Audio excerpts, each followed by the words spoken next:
재산 포기 각서 후 밝혀진 진단서. 저는 각서에 도장을 찍었어요. 재산 포기 각서요. 아버지 명의로 된 것들, 땅이든 건물이든 예금이든 나는 일절 권리를 주장하지 않겠다는 내용이었어요. 변호사가 작성한 정식 서류였어요. 저는 그걸 읽고 펜을 들고 찍었어요. 왜 그랬냐고요? 아버지가 편찮으시다고 했거든요. 시작은 2년 전이에요. 언니한테서 전화가 왔어요. 아버지가 많이 안 좋으시다고 암이라는 얘기가 나왔다고요. 저는 그 말을 듣고 바로 내려갔어요. 저는 서울에서 살고 부모님은 지방에 계셨으니까요.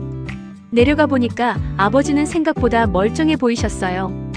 근데 언니가 옆에서 설명을 했어요.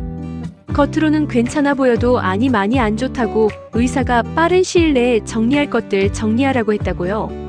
저는 언니를 믿었어요. 언니는 저보다 10살 위에요. 부모님 곁에서 오래 살았고 아버지 건강 챙기는 것도 언니가 해왔어요.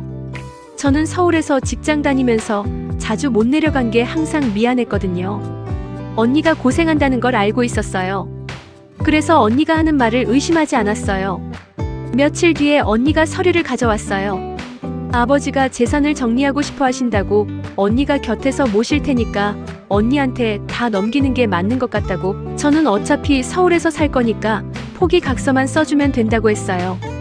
저는 그 자리에서 바로 쓰지는 않았어요. 며칠을 생각했어요. 솔직히 재산에 욕심이 없었던 건 아니에요. 근데 아버지가 편찮으신 상황에서 내가 뭘 더 바라냐. 언니가 모시는데 언니가 더 받는 게 맞지 않냐. 그런 생각이 들었어요. 그리고 아버지가 직접 그러고 싶어 하신다는데 자식이 거기서 따지면 안 되는 것 같았어요. 각서를 썼어요. 그리고 서울로 올라왔어요. 2달쯤 지났을 때 이상한 일이 생겼어요. 아버지한테 안부 전화를 드렸는데 아버지 목소리가 너무 멀쩡하신 거예요. 그냥 멀쩡한 게 아니라 오히려 전보다 좋아 보이셨어요. 등산 얘기를 하셨어요. 요즘 아침마다 뒷산에 올라간다고요.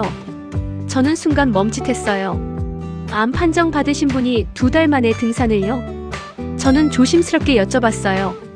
건강이 좀 어떠시냐고, 치료는 잘 되고 계시냐고요. 아버지가 뭔 치료냐고, 당신은 건강하다고 하셨어요. 전에 병원 갔다 오셨을 때 뭐라고 하시던가요? 했더니 아버지가 고혈압 약 처방 받은 것밖에 없다고 하시는 거예요. 저는 전화를 끊고 한참 앉아 있었어요. 고혈압이요? 암이 아니라요. 언니한테 전화했어요. 아버지가 고혈압 말고 다른 진단은 없으셨냐고, 암 얘기는 어디서 나온 거냐고요. 언니가 말을 흐렸어요. 그때 의심이 됐던 거라고 다시 검사해보니까 아닌 것 같다고요. 저는 직접 병원에 연락했어요. 아버지가 다니시는 병원이요. 보호자라고 하고 확인을 요청했더니 아버지 진료 기록에 암 관련 소개는 없었어요. 고혈압이랑 약간의 관절 문제, 그게 전부였어요. 저는 그때부터 제대로 찾아봤어요. 언니가 가져온 서류들을 다시 떠올렸어요. 각서 쓰던 날 언니가 보여준 진단서 비슷한 서류가 있었어요. 근데 저는 그걸 꼼꼼히 읽지 않았어요. 아버지가 힘드신 상황이라는 전제가 이미 머릿속에 있었으니까요. 변호사를 찾아갔어요. 각서가 작성된 경위, 제가 어떤 말을 듣고 도장을 찍었는지 다 설명했어요. 변호사가 기망에 의한 의사표시라면 취소가 가능할 수 있다고 했어요. 근데 그게 입증이 돼야 한다고요. 저는 입증을 하기로 했어요. 아버지한테 사실을 말씀드렸어요. 언니한테서 들은 것들, 각서 쓴 것, 그리고 병원에서 확인한 것까지요. 아버지가 처음엔 믿지 않으셨어요. 언니가 그럴 리 없다고요.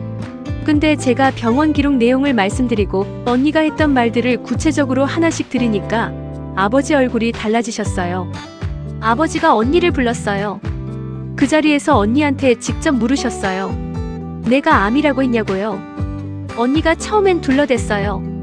그렇게 심각하게 말한 게 아니라고, 오해가 있었던 것 같다고요. 근데 아버지가 더 파고드셨어요. 결국 언니가 인정했어요. 각서를 받아내려고 과장이 있었다고요. 본인이 오래 모셨으니까 그게 당연한 거라고, 동생은 서울에서 신경도 안 쓰면서 나중에 재산만 나눠 가지려고 하는 것 같아서 그랬다고요. 아버지가 한동안 말씀을 안 하셨어요. 그 침묵이 길었어요.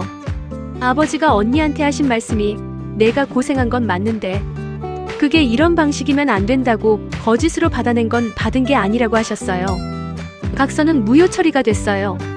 언니가 받기로 돼 있던 재산 배분도 다시 조정됐어요. 아버지가 직접 공증사무소에 가셔서 새로 정리하셨어요. 언니한테도 주고 저한테도 주는 방식으로요. 다만 언니 몫이 처음 계획보다 줄었어요.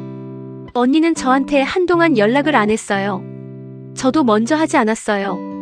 근데 이상하게 언니가 밉다기보다는 그냥 오래 쌓인 게 있었구나 싶었어요. 저한테 서운한 게 있었을 텐데 그걸 그런 방식으로 꺼낸 거니까요. 몇 달 뒤에 언니한테서 문자가 왔어요. 미안하다는 내용이었어요. 길지 않았어요. 저는 읽고 나서 잠깐 있다가 알겠다고만 했어요. 아버지는 지금도 아침마다 등산을 가세요. 그게 제일 다행이에요. 진짜로요. 구독과 좋아요는 큰 힘이 됩니다. 막장 5분과 함께 특별한 이야기를 함께 해보세요. 우리 주변의 이야기를 빠르게 만나보세요.